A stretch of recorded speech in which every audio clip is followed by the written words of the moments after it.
இன்றைக்கி ஒரு ப்ளவுஸ் ஆல்ட்ரேஷனுக்கு தான் வந்திருக்கு. ரொம்ப சின்னதாக இருக்குது, கொஞ்சம் வந்து லூஸ் பண்ணித்தாங்கன்னு. இதில் வந்து என்ன ப்ராப்ளம்னா, இது ரொம்ப வருஷத்துக்கு முன்னாடி தைச்சது. அதாவது எப்படி மாடலில் தைச்சிருக்காங்கன்னா, கை தனியாகவும் உடம்பு தனியாகவும் ஜாயின் பண்ணியிருக்காங்க.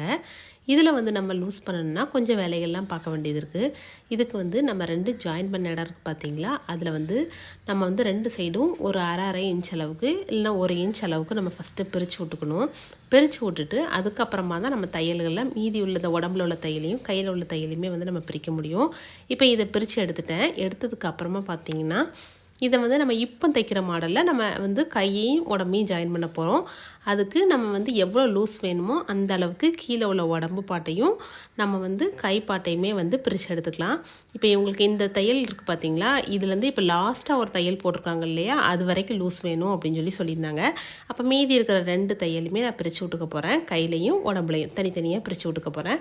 பிரித்ததுக்கப்புறமா நம்ம வந்து எப்போவுமே கை ஜாயின் பண்ணுறோம் பார்த்தீங்களா, அது மாதிரி உடம்பையும் கையையுமே வந்து இப்போ நம்ம ஜாயின் பண்ணி விட்டுட்டு அதே மாதிரியே 2வது சைடும் ஜாயின் பண்ணி விட்டுக்கணும். இந்த பழைய மாடலில் வந்து இப்போ யாருமே தைக்கிறதில்ல. ஏன்னா வந்து இது லூஸ் பண்ணுறதுக்கு ஆல்ட்ரேஷன் பண்ணுறதுக்குலாம் ரொம்ப கஷ்டமாக இருக்குதுன்னு எல்லாருமே வந்து இந்த மாடலில் தான் தைக்கிறோம். இப்போ இதை மாதிரியே நம்ம 2 சைடுமே ஜாயின் பண்ணி எடுத்துக்கலாம். ஜாயின் பண்ணி எடுத்ததுக்கப்புறமா அவங்களுக்கு எவ்வளோ லூஸ் தேவையோ அந்த அளவுக்கு வச்சுட்டு நம்ம வந்து நேராக ஜாயின் பண்ணி விட்டோம் அப்படின்னா சட்டை வந்து நமக்கு ரெடி ஆயிரும். இதேமாதிரி சட்டை இருந்ததுன்னா நீங்களும் இதேமாதிரி ட்ரை பண்ணி பாருங்கள், ஈஸியாக இருக்கும்.